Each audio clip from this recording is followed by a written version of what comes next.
Good morning, my dear students. How are you all?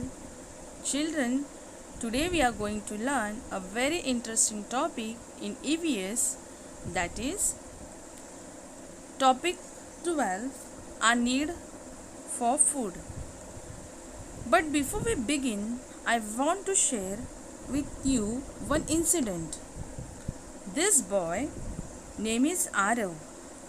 Arav was sick from last 5 to 6 days. He has felt very weak.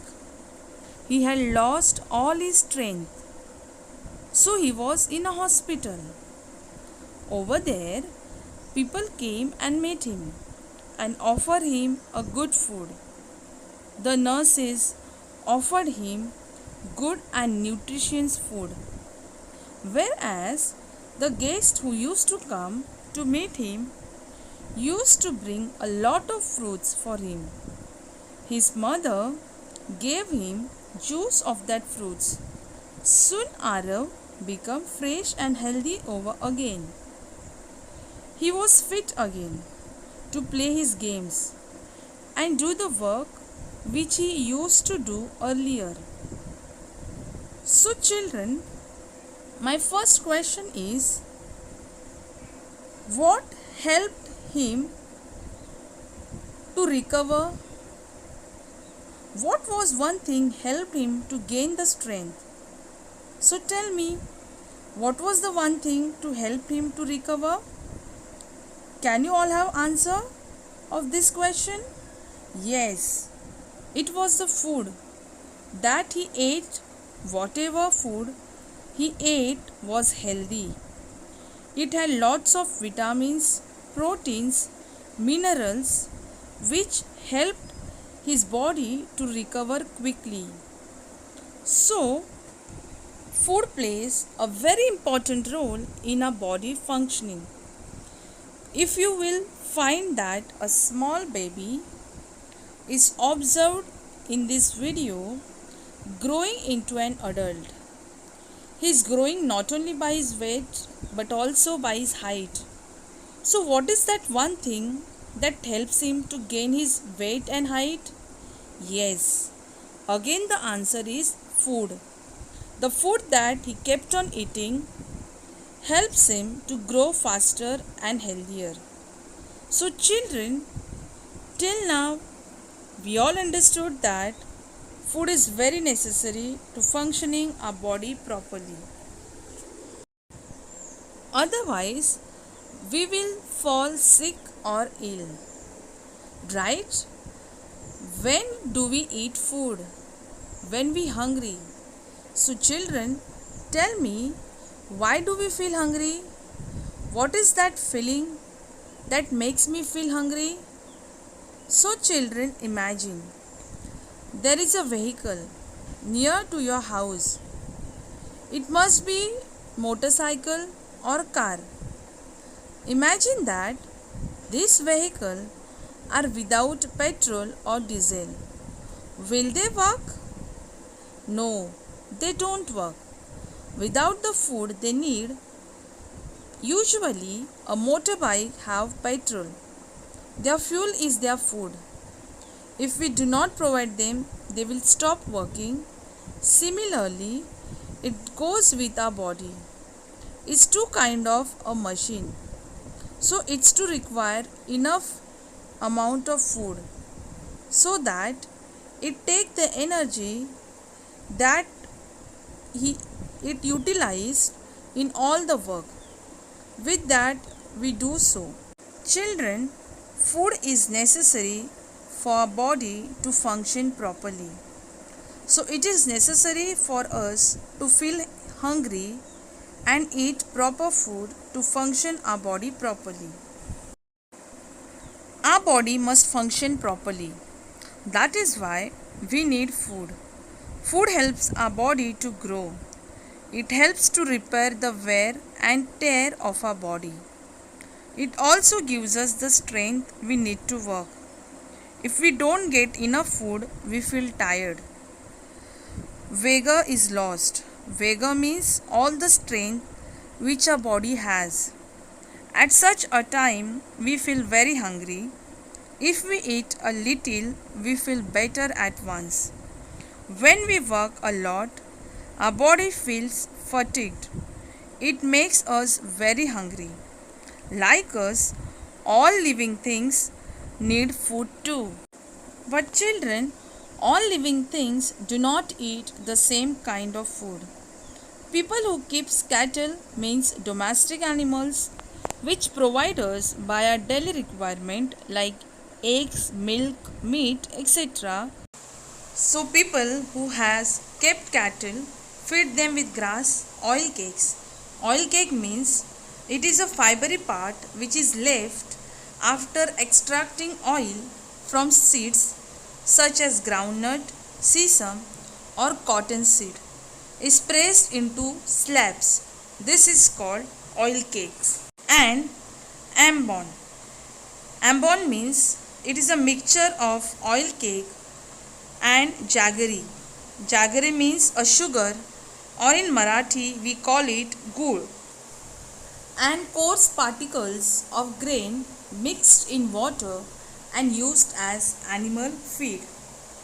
Besides grass and hay, horse are giving bangal grams means herbara which is soaked in water and gives a horse.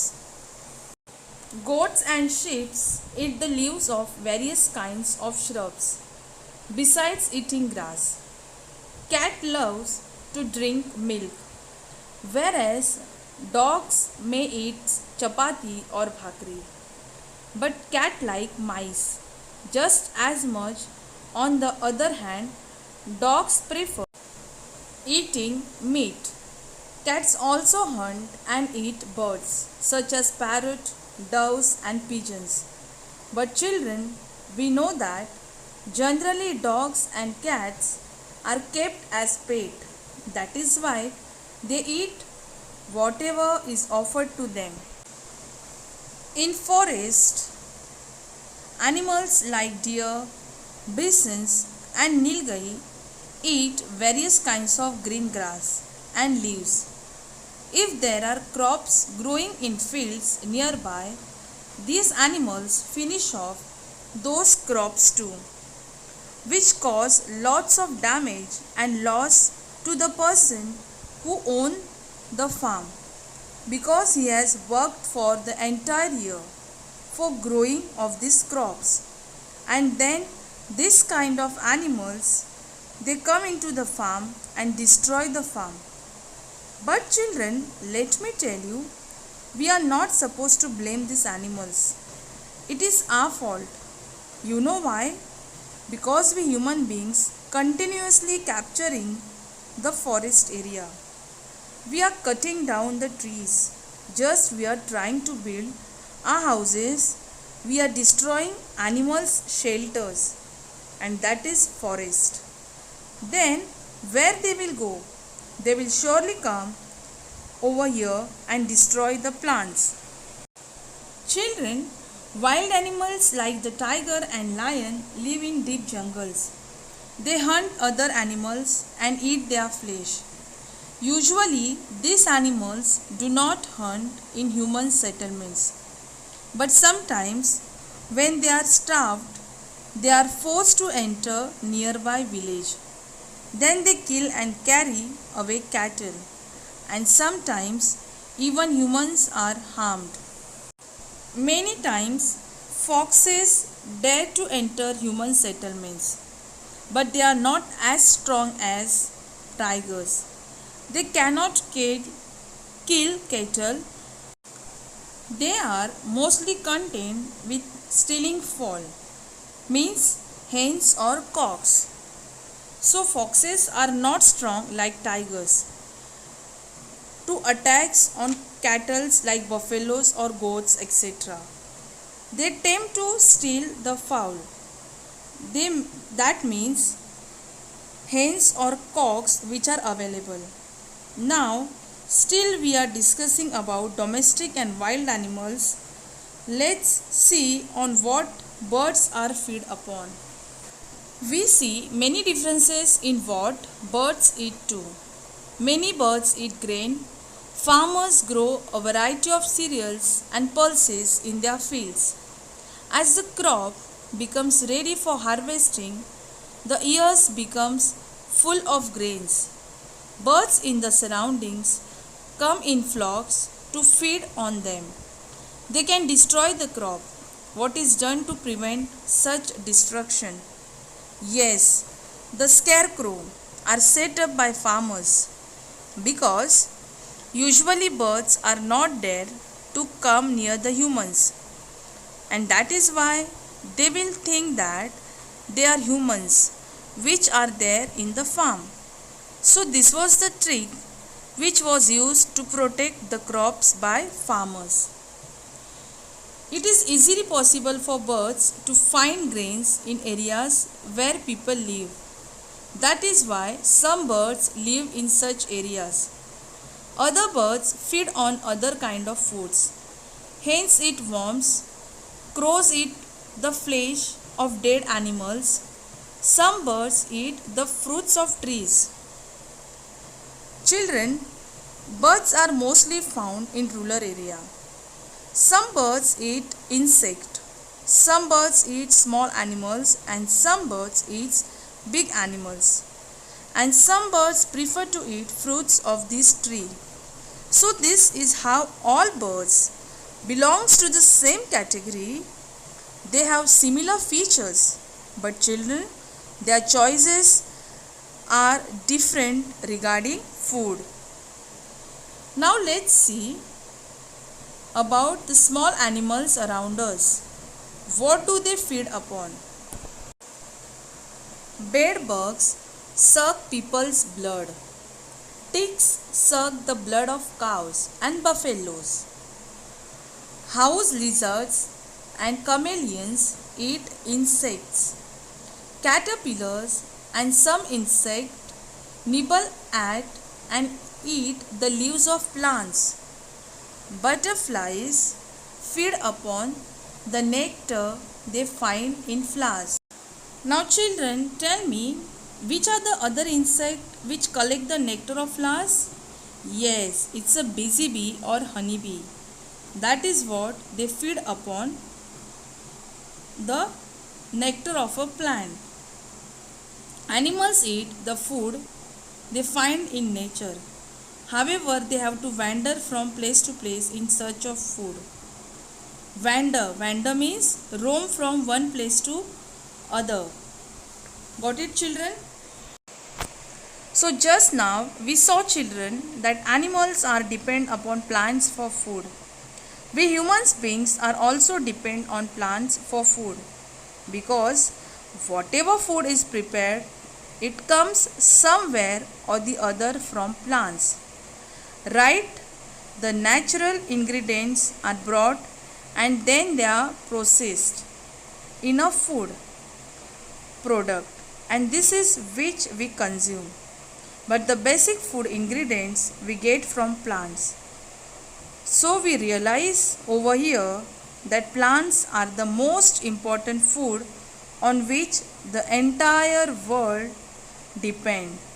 So now let us find out from where does the plant bring food, because they are also required food to grow. If they do not get their food, they would surely die. So let me tell you, children, plants do need food, but they cannot move from place to place in search of food. Then from where do you think they get their food? The roots of plants absorb water from the soil. Some substances from the soil are dissolved in this water. This water reaches the leaves of plants. As you can see on the screen, the water absorbed the minerals. There are many tiny pores or openings on the surface of leaves. They are so tiny that we cannot see them with our eyes. Air enters the leaves through these pores Thus, air and water come together in the leaf. In the presence of sunlight, plants make their own food using the water and air in the leaves. This is how the plants grow. A plant's food is made in its leaves. So we can say leaves is the live kitchen of plant. So whatever food is made by leaves and then it is sent to the parts of plants, and that is how using the food which is prepared by leaves, plants grow. Now children, who prepared the food for plants? Yes, leaves. Sunlight is necessary for this process. So children, I hope you all understood this lesson, our need for food, very well. Children, what we have learned in this lesson? That living things need food. Food gives the body strength to work. It helps the body to grow and to repair its wear and tear. Animals search for ready food in nature and eat it. Food of different living things is different. Some animals eat the flesh of other animals. Some eat grass and leaves. Some suck the blood of other animals, while others eat insects. Some insects feed on the leaves of plants. With the help of sunlight, plants prepare their own food. So, I hope you all understood and enjoyed today's lesson. Thank you. Have a nice day.